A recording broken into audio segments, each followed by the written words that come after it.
First of all, I must express my gratitude to NASI and in particular to Professor Kasturi Rangan, Professor V.P. Sharma and Professor Manju Sharma for asking me to give this presidential address to such a distinguished audience at Jodhpur. Unfortunately, I had a bad burn on my right foot, because of which I am unable to travel. I was looking forward to coming to Jodhpur, but could not do so. I will be speaking on fiber optics and give a very brief historical introduction, evolution of this subject. So, this is my first slide. So, I will speak on fiber optics. This is the entire electromagnetic spectrum from gamma rays to radio waves. They are all electromagnetic waves. They all propagate with an identical velocity in vacuum. Gamma rays which are emitted in an atom bomb, to X-rays, to ultraviolet, to the visible region of the spectrum, whose magnified form is shown below, and then the infrared, microwave and radio waves, they are all part of the electromagnetic spectrum. They all travel with an identical velocity in vacuum. The only difference is gamma rays are characterized by very high frequencies, and then comes the X-rays and so on, and the radio waves are frequencies are much less, of the order of gigahertz. So, as I mentioned, all frequencies travel with an identical velocity in vacuum, which is about 300,000 kilometers per second.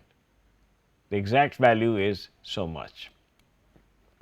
Around 1864, James Clerk Maxwell predicted the existence of electromagnetic waves and said that light itself is an electromagnetic wave. This was one of the greatest synthesis in the development of science, and this he put forward in his famous book on electricity and magnetism. This is the visible region of the electromagnetic spectrum, to which our retina is sensitive. This is the blue end of the spectrum, which has the smallest wavelength and the largest frequency. The wavelength is about 0.4 microns, and the red region of the spectrum has a wavelength of about 0.7 micrometer. 1 micrometer is 1/1,000,000th of a meter.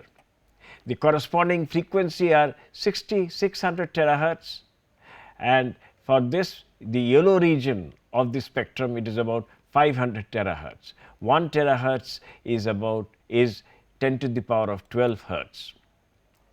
I thought before starting the lecture, I should mention that 2015 has been declared as the International Year of Light. On 20th December 2013, the United Nations General Assembly proclaimed 2015 as the International Year of Light and light based technologies. In proclaiming an international year focusing on the topic of light science and its applications, the United Nations has recognized that light plays a vital role in our daily lives. It has revolutionized medicine, opened up international communication via the internet, via the optical fiber, and continues to be central to linking economic and political aspects of the global society. And that is the reason why 2015 has been declared as the International Year of Light. Why 2015 as the International Year of Light? And that is because exactly 1000 years before, in the year 1015, Alhazen wrote the first book on optics. Alhazen was from Mesopotamia, which is now in Iraq, and this is the cover page of a translated edition of Alhazen's optics. It is to commemorate this big occasion, big event, that we are celebrating the year 2015 as the International Year of Light. To quote Nobel Prize winning physicist Abdus Salam, Alhazen was one of the greatest physicists of all times. He made experimental contributions of the highest order in optics. Then 200 years back, in the year 1815, Augustin Fresnel, a French physicist, put forward the theory of what is now known as the Fresnel diffraction. This is the Fresnel diffraction of a wave when it passes through a narrow orifice. And then exactly 100 years back, Einstein gave his general theory of relativity, which predicts the gravitational bending of light by massive bodies. So, here is the starlight coming near the sun and gets bent, and so the star, because of the presence of the sun, appears to come from the point B, and this is a consequence of the general theory of relativity put forward by Einstein 100 years back. And so, we are hoping that in 2015 something big will be discovered in optics or in photonics. In fact, few months back, the 2014 Nobel Prize in Physics has been awarded to these three Japanese gentlemen, scientists, for the invention of efficient blue light emitting diodes, which has enabled bright and energy saving white light sources. This is new light to illuminate the world. And the 2014 Nobel Prize in Chemistry has been awarded to these three gentlemen for the development of super resolved fluorescence spectroscopy.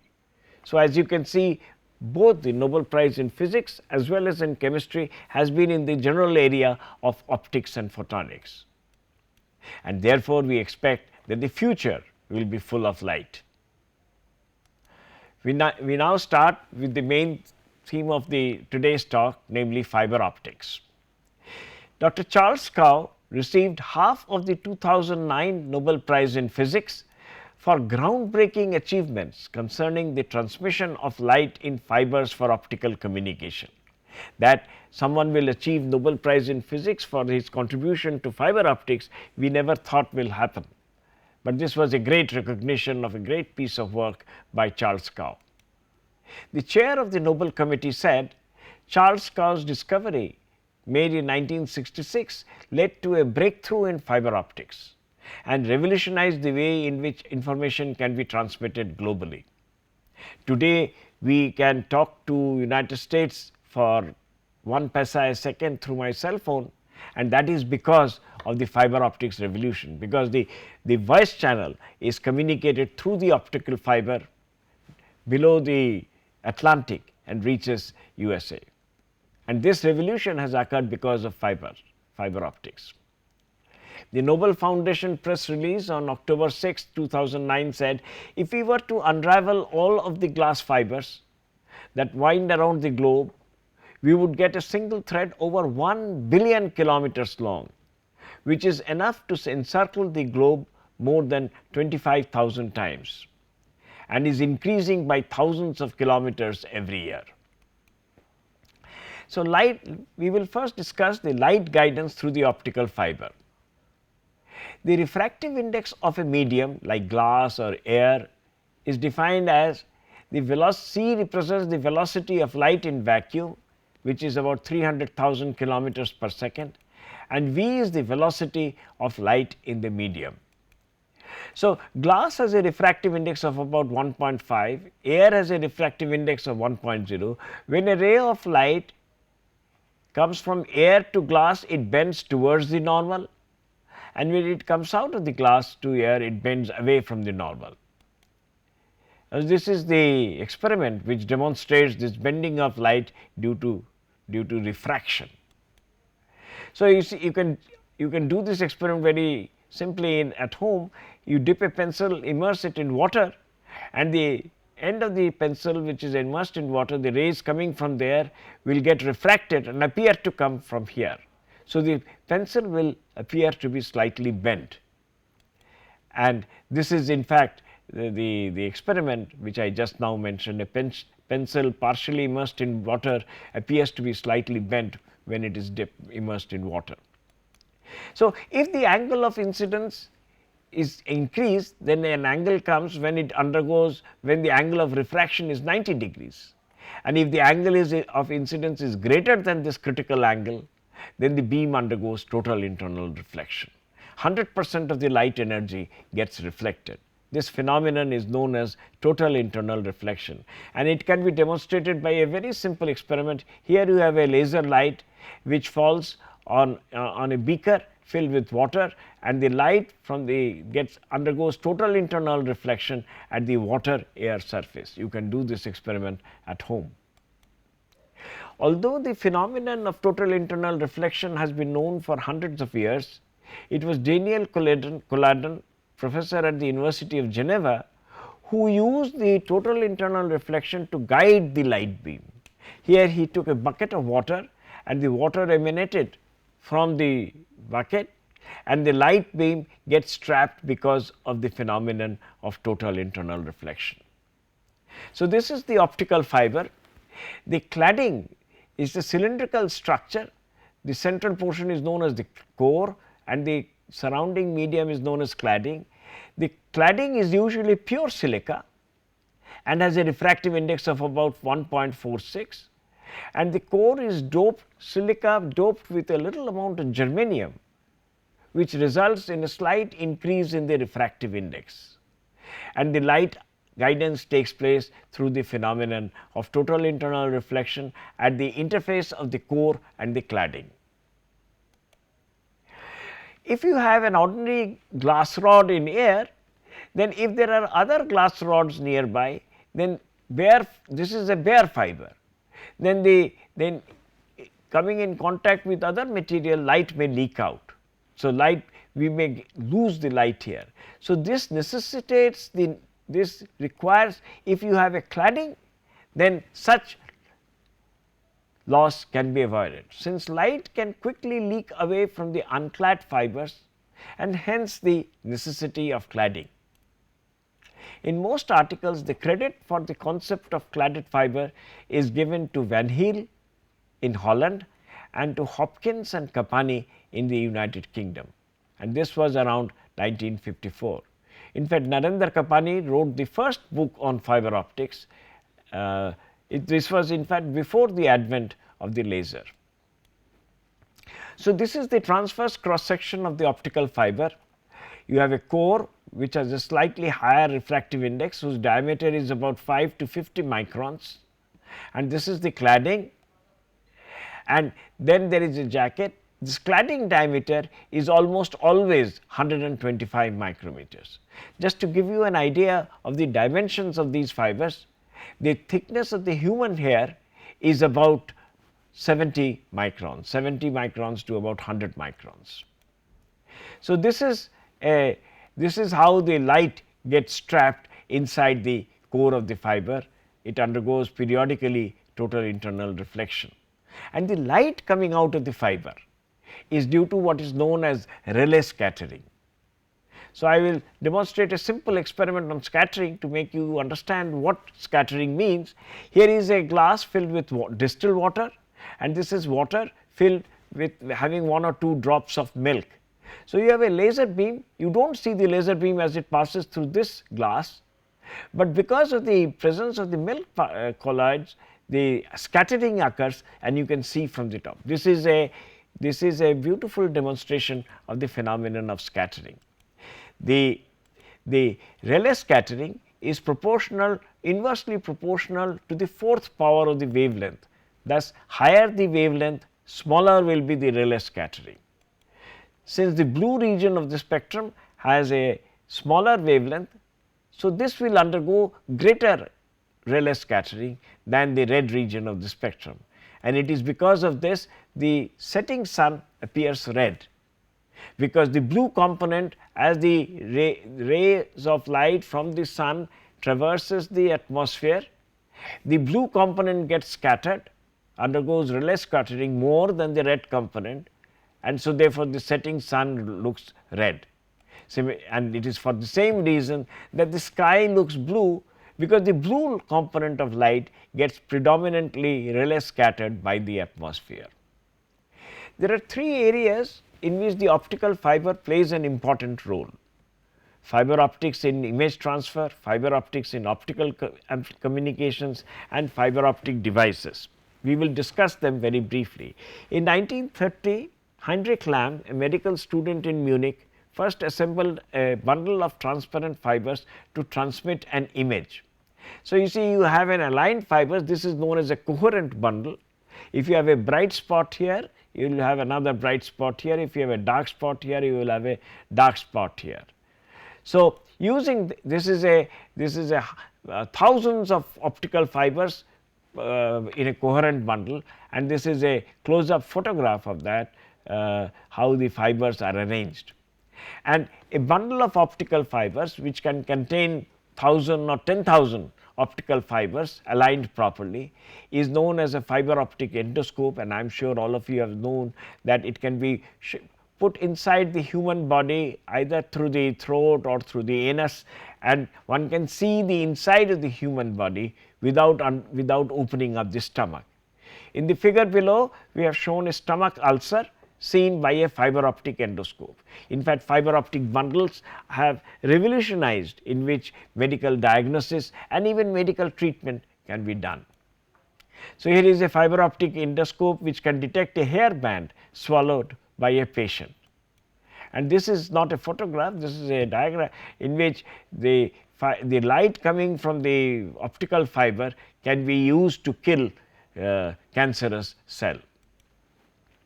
We next consider another important area which I thought will be of great interest in a place like Rajasthan or Gujarat, which has lot of sunlight. So, solar fiber optic lighting. These are not glass fibers, these are one uses plastic fibers which have a diameter of about 1 centimeter. So, here is a person, here the sunlight is taken from the roof, and one can, here is a person wrapped in optical fiber carrying sunlight.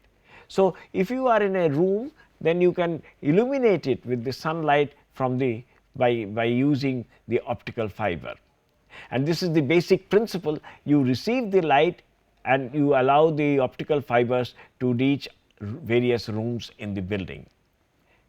And this is a multi-million dollar industry in US and America, and for states like Rajasthan, Gujarat and other states which have lot of sunlight, one can use this fiber based devices to illuminate the rooms only during the daytime, It keeps the heat out, we can filter out the ultraviolet component and also the infrared component, and they use the sunlight to illuminate our rooms.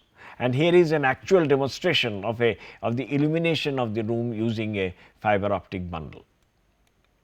And this is the US patent for the collection of light. Here is the sunlight which is focused by a spherical mirror on the tip of the optical fiber, and then it is taken to different rooms. You can focus the sunlight even using a simple lens. Unfortunately, the loss in these type of plastic fibers is pretty high. There is about 50% loss in traversing through a distance of about 50 feet. You can use the fiber optic lighting for both display and conservation, and you can now in many museums one use fiber lighting because it is said to be a cold light source. We next briefly consider the optical fibers in communications. There is a general principle in the electrical engineering that higher the frequency of the carrier waves, higher would be the information carrying capacity. The light frequencies are in the region of 100 terahertz, 10 to the power of 14 hertz, which are much larger than radio wave frequencies which are in the region of megahertz, and microwave frequencies which are in the region of gigahertz. So, therefore, light waves are capable of carrying much larger amount of information, and typical bit rates required for telephone is about 64,000 bits per second. For standard TV, it requires about 100 megabits per second, and for high density TV, it is about a gigabit per second. So, for example, if you want to send all frequencies between 0 and 4000 hertz, so which are the frequencies generated when we speak or sing, then it has to be sampled 8000 times per second. And let us suppose each sample is represented by 8 bits, the height of the sample is represented by 8 bits. then the number of pulses per second for a single voice channel is 8000 into 8, which is 64,000 bits per second. So, this is a typical fiber optic communication system. You have an analog electric signal coming out from your telephone, for example, you digitize it, and if you are speaking on the telephone, you will have 64,000 bits per second. You pass through the fiber link, it attenuates and also broadens in time. And if you are able to detect each bit, then you can retrieve the original signal. So, the first experiment on optical communication was carried out by Graham Bell in the year 1880. In this system, sunlight was modulated by a diaphragm and transmitted through a distance of about 200 meters in air to a receiver containing a selenium cell connected to the earphone. So, this is reproduced from the Graham Bell's original paper. This is Graham Bell himself speaking on the telephone, but he later wrote that the photophone, that the experiment on optical communication was the greatest invention that he has ever made, greater than the telephone. Between 1880 and 1960, there was not much work in communication using light beams. Then, as you all know, a revolution occurred. The first laser was fabricated in May 1960 by Theodore Maiman. Initially, they thought of open air communication, but because of the presence of dust and clouds, etc., the attenuation is large. So, one needed a waveguide, a guide which lights the light beam. And in 1966, a very profound prediction was made by Charles Cow, who later received the Nobel Prize, and George Hockham of Standard Telecom Laboratory in UK. They said, glass fibers represent a possible practical optical waveguide with important potential as a new form of communication medium, provided the tiny impurities in glass are removed and the attenuation is brought below 20 dB per kilometer. An attenuation of 20 dB means power falling by a factor of 100 in traversing a distance of 1 kilometer. So, he said that the impurities in glass should be removed, so that the loss in the glass can be brought below this limit. And after this prediction, globally, in Germany, in Australia, Europe, everywhere in America, people started purifying silica. And eventually in 1970, these three gentlemen at the Corning Glass Works produced silica fibers having lost about 17 dB per kilometer. This was the starting point of the optical fiber communication revolution. Today, fibers are routinely produced with this is a diagram taken from sterlite, where the losses are 0.2 dB per kilometer in an entire wavelength range from 1200 to 1600 nanometers, 1.2 microns to 1.6 microns. Imagine, this is a factor of 100 less than what was predicted by Charles Cow and George Hockham. This is a news item showing Sterlite. I thought I will show you that Sterlite is an Indian company which has been fabricating communication grade optical fibers from Aurangabad. Why glass fibers? Glass is a remarkable material which has been used for thousands of years. Glass does not solidify at a discrete freezing temperature, but gradually becomes stiffer and stiffer and eventually becoming hard. In the transition region, it can be easily drawn into a fiber. And so this is during the transition region, the glass, this is a glass fiber and a glass rod which is drawn into the form of an optical fiber. There was another breakthrough in the year 1970. Room temperature semiconductor lasers were discovered, and these two were the starting point of the fiber optic revolution. And then around 1990, the erbium doped fiber amplifier optical amplifiers were discovered. This is a compact erbium doped fiber amplifier manufactured by New Photon Technologies, whose president happens to be one of our former students from IIT Delhi. This EDFA, the erbium doped fiber amplifier, has a flat gain of about 30 dB, that is a power amplification by a factor of 1000 over the entire wavelength region. And so therefore, we can use the entire spectrum to to use different wavelengths to propagate through one hair thin fiber to send an enormous amount of information.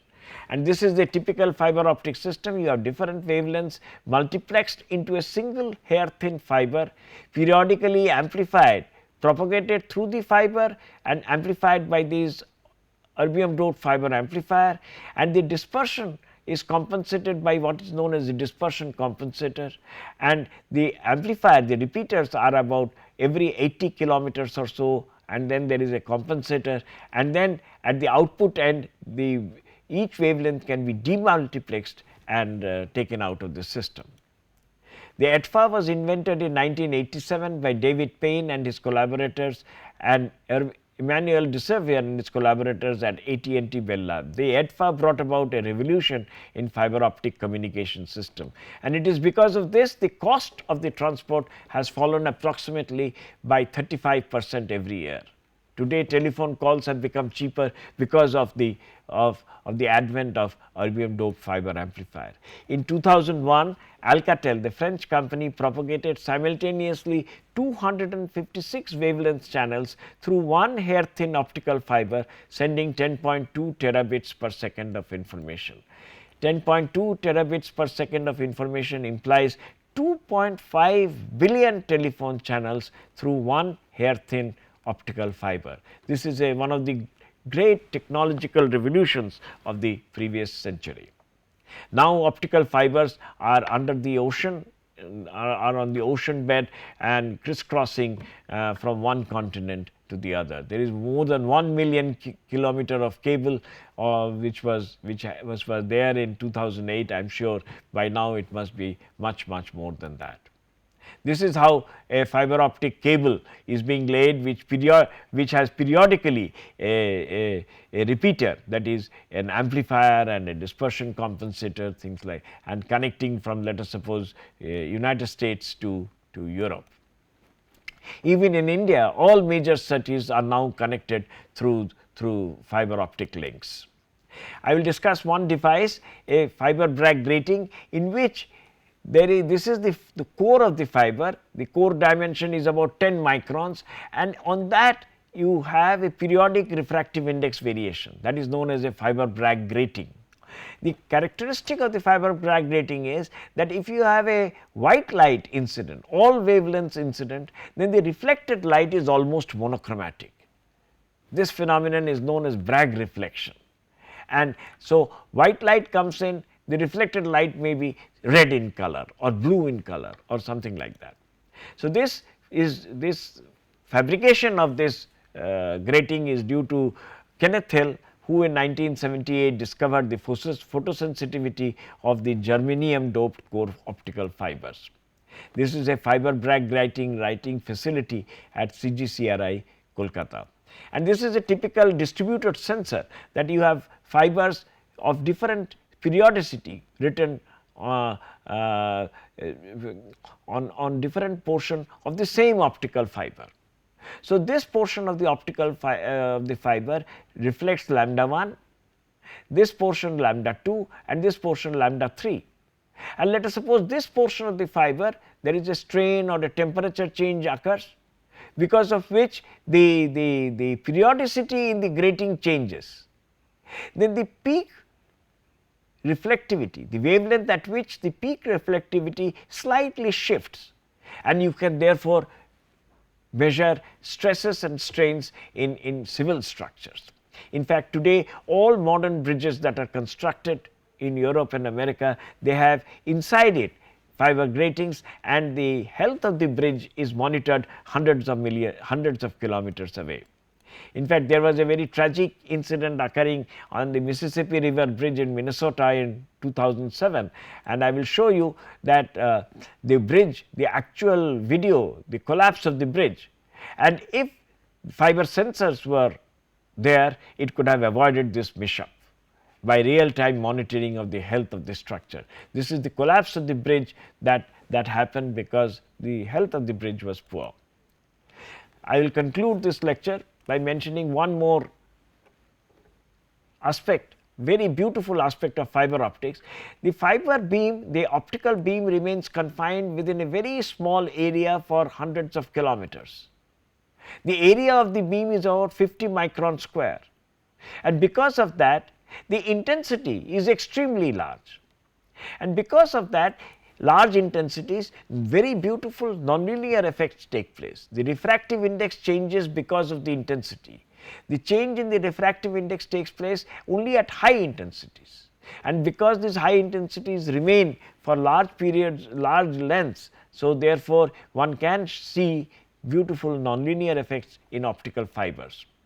And one nonlinear effect is known as the self phase modulation. Here you have an optical pulse passing through the optical fiber, and the pulse gets chirped, and in this chirping new frequencies get generated, and one has to use, in order to have a large nonlinear effect, one has to use special kinds of fibers, and these are known as photonic crystal fibers.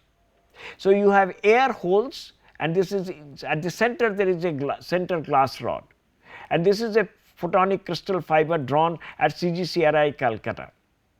The core diameter, this is the central core has a diameter of about 4 microns, and the hole diameter, air holes, are 6 microns. Because of this structure has a very high nonlinear coefficient, and so therefore a 1 micron beam passing through the optical fiber, the entire white light gets generated. This is known as a supercontinuum white light source, as if you have a white light laser, and this is one of the most beautiful applications and one of the most important applications that has recently evolved. Here you see a 30 centimeter of a photonic crystal fiber, and as the light passes through, initially you can see it is red in color and then it becomes white. The color of the light changes as it propagates through the fiber. And in fact, even in India, CGCRI Kolkata and Winwish Technologies in Trivandrum has produced this commercial product, which is a high power supercontinuum source. This is a extremely high tech area.